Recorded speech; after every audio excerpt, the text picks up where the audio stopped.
Alors, je me suis dit, c'est pas possible, deux talents de Sainte-Marie en arrière de l'autre de même. Non, moi, je suis un tannant. Ôter le talent, tannant. Merci beaucoup de m'inviter à cette tribune, là, au nom de mes administrateurs, d'ailleurs, dont je vois Raymond Boudet ici, au Parc Tachereau. Créé à partir du néant. Évidemment, le néant, j'ai dit, je ne vous présente pas Einstein ou un laboratoire, c'est pas ça, c'est quasi ça, comme vous verrez tantôt, ce qu'on fait avec le Parc Tachereau. L'absence d'existence, mais moi je voudrais, ça c'est la définition à l'état pur, je voudrais plutôt, pour faire une meilleure base à mon propos, que vous donner ma compréhension du néant. C'est pour moi, dans notre entourage, une ou des composantes physiques qui souvent empêchent de développer, de nous développer, les humains et la communauté, de développer un territoire donné. Et d'entrée de jeu, je vous dis qu'à Sainte-Marie, le centre géographique de la ville est donc composé de 5 terres qui ont constitué depuis le début de l'histoire de la Beauce, donc un vaste bassin d'eau parce qu'on est en bonne partie dans la plaine inondable et donc le projet que nous sommes en train de mettre sur pied, et si je vous disais, je dis ça à l'environnement, a bâti dans le centre de la rivière, parce qu'il faut comprendre que le littoral, c'est à un moment donné beaucoup plus large qu'un lit de rivière tel qu'on le voit physiquement, et c'est le projet qu'on pense depuis maintenant 15 ans, mais qui est en voie de réalisation. On a puisé beaucoup, vous voyez, pour les gens de Montréal, pour ceux qui sont habitués, les ateliers Ingus, ça c'est un néant extraordinaire, ça, pour Rosemont à l'époque, ça. Ça, c'est la place où le CN a bâti. Durant la guerre, ils ont fait aussi des chars d'assaut. C'était devenu 50 hectares. C'est la même, en passant, c'est la même superficie que qu'on travaille. 50 hectares pour une centaine de 1000 pieds l'hectare. Là. Donc, à un moment donné, 5 millions et demi de pieds carrés. Et ça, c'est devenu, à partir de 70, très encombrant. Dans le quartier de Rosemont, ça a été transformé. Je vous montre la Technopole, c'est arrivé en 2000, mais ça a été transformé d'abord en logements sociaux et ensuite en Technopole, la Technopole Ingus, à partir des vestiges. Puis donc, ils ont créé, dans le secteur de Rosemont, alors un attrait. J'avais eu l'occasion de visiter Ubisoft, là, il y a la technologie, il y a des centres financiers, etc. Ils ont transformé, ils ont pris le néant, il y avait absence d'existence et ils l'ont mis en vie. Carrière des Potoirs-Miron, 25 millions de pieds carrés qui est en voie de devenir, qui est devenu le complexe environnemental Saint-Michel, mais qui est en train de devenir le deuxième site de parc vert de Montréal, après le parc du Mont-Royal.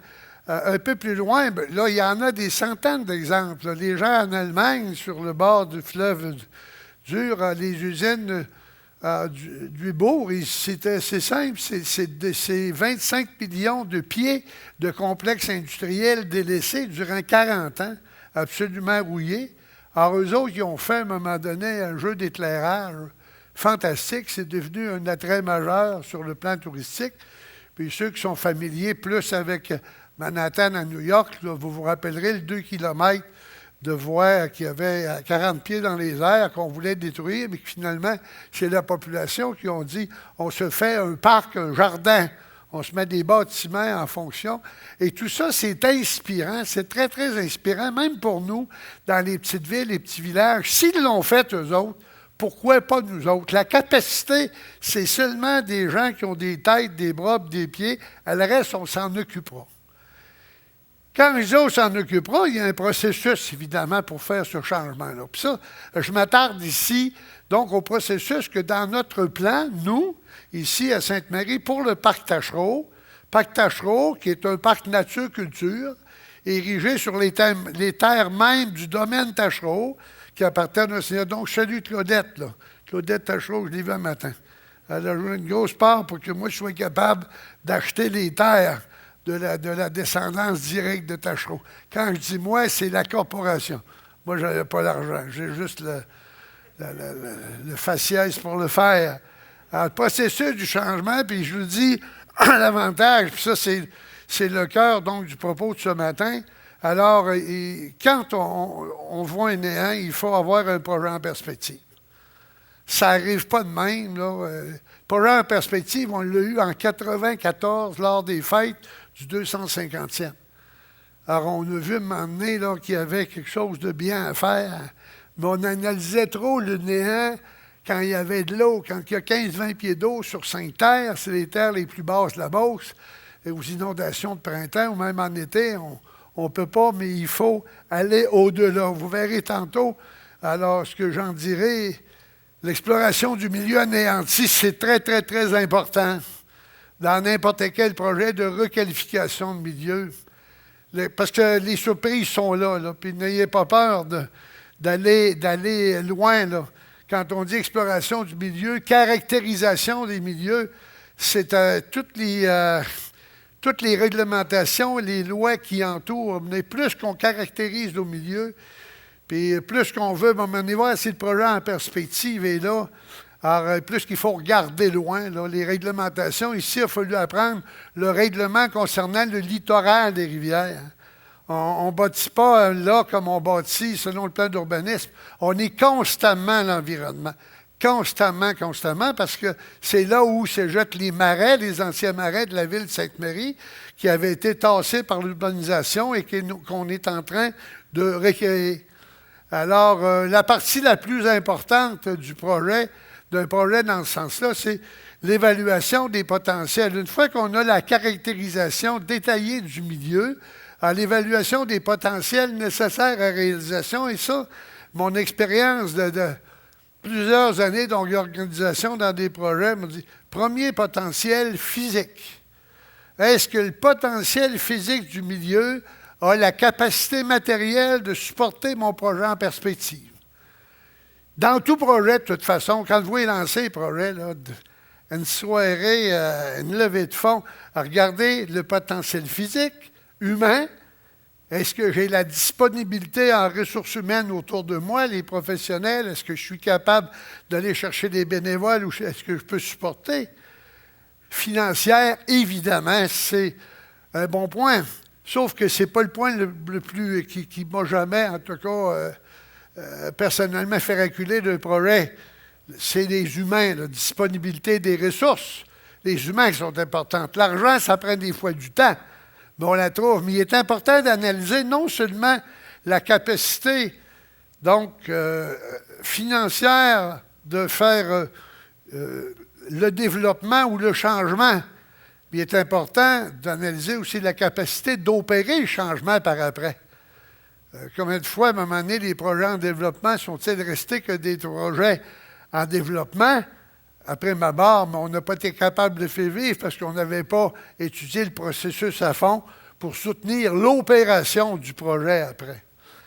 Alors, en 4, évidemment, si vous concluez après l'évaluation de vos 3 potentiels, puis vous prenez la décision de faire le projet, évidemment, vous le définissez très, très carrément, vous faites disparaître la perspective et vous planifiez. La phase 5, qui est bien évident, je n'appelle rien à personne, on regarde les gens dans le milieu qui ont intérêt, il y a une phase de concertation. Nous, la phase de concertation a été avec la ville, avec la MRC, avec la fabrique de Sainte-Marie, avec la corporation de développement régional, avec Desjardins. Ce qui nous a conduit, le 15 juin 2008, à signer un protocole d'entente, alors ce qu'on appelle le partenariat, pour se donner une garantie morale à 6 qu'on allait réaliser pour la population un parc nature-culture. C'est plus facile après d'aller chercher la mobilisation. Une fois qu'on se prenait que le papier, qu'on dit tout le monde est d'accord, puis réalisation du projet, ensuite, on est dedans. Bon. Voilà ce que j'appelle notre trou d'eau, les fonds de Sainte-Marie. Alors, les fonds de Sainte-Marie, 3 terres au centre-ville. Voyez-vous la ville quand je vous dis maintenant, on compte 3 terres qui appartiennent à la ville, 2 terres qui appartiennent à la corporation. À chaque printemps ou presque, de même que l'été, ces terres-là sont souvent là, remplies d'eau. Ça donne entre 16 et 20 pieds d'eau pour nos calculs. Et donc, nous avons entrepris d'aménager dans le littoral un parc. Et pour là, je veux rendre un peu reconnaissance à mes gens de Katimavik qui, durant 3 ans, sont nous aider un parc qui était devenu malheureusement le dépotoir de Sainte-Marie. Des gens ne savaient pas, mais chacun à la cachette a amené un vieux bicycle, un frigidaire, ses pneus. On a sorti durant 3 ans de temps. Ça, c'est des portes, des panneaux de porte. En tout cas, c'était extraordinairement sale. On a réussi donc à vider. Donc, les terrains, ça, c'est la photo de tout ce qu'on prend, les 5 millions et demi de pieds. Ça c'est celui-là? Oui, bon. Alors, c'est les terrains de la ville. Alors, ces 3-là, ça, c'est les terrains de la corporation. La corporation est la partie, donc, écologique. Et ici, nous avons une partie, donc, éducative, parce qu'on vise l'établissement d'un centre d'enseignement horticole.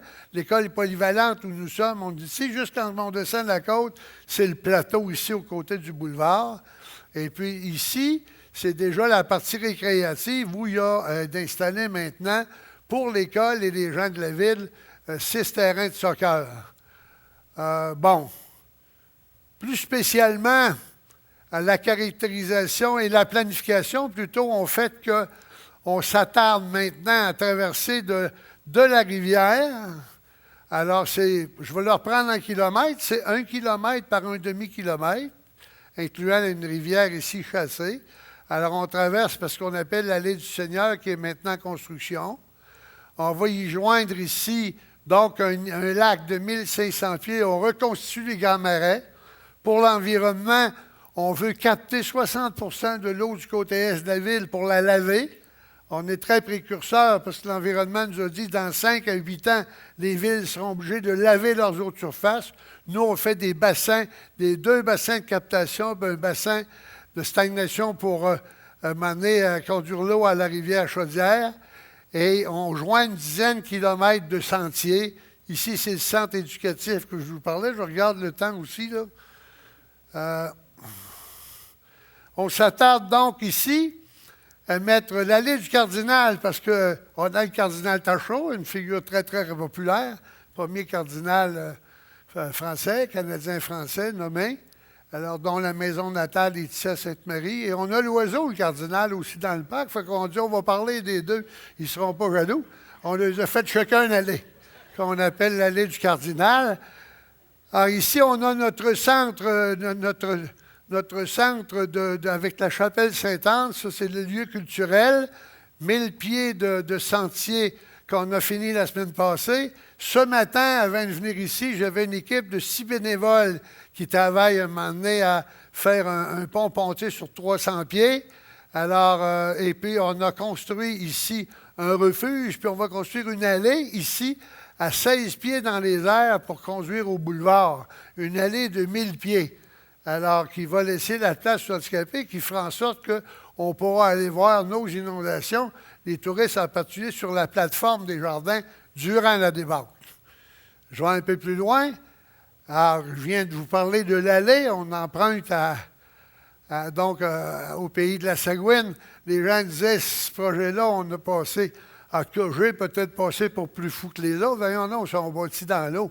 Ça va tomber. Ça fait à peu près 50 ans qu'ils se promènent au pays de la Sagouine sur des allées pour aller au village de la Sagouine. À ce que chaque, c'est du bois.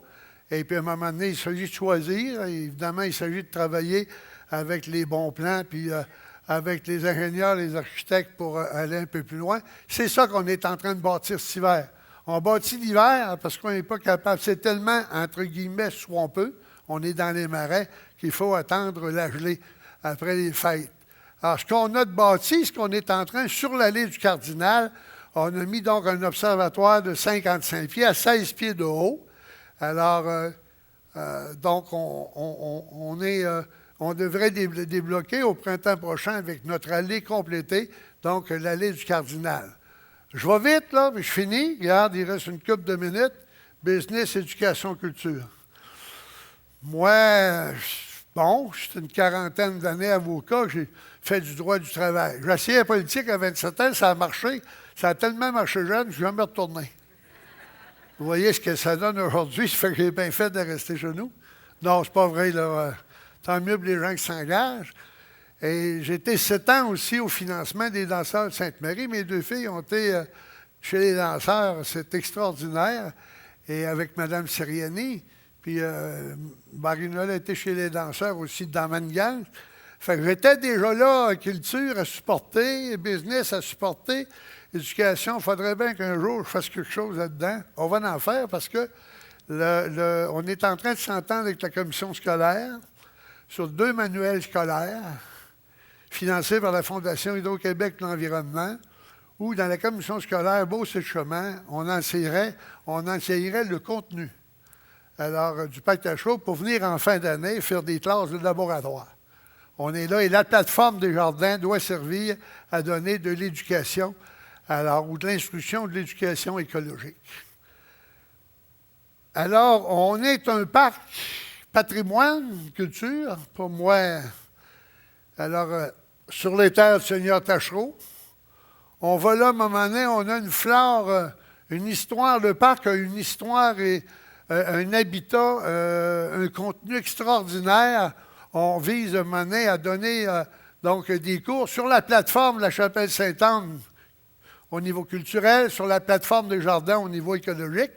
Évidemment, si on le fait, puis on est capable de vendre le projet, c'est parce que ça améliore notre milieu, puis on dit aux industriels, gardons notre monde, faisons l'avenir, faisons des choses pour que notre milieu soit, à un moment donné, reconnu. On va garder nos gens. Ça va vous donner de la main-d'œuvre.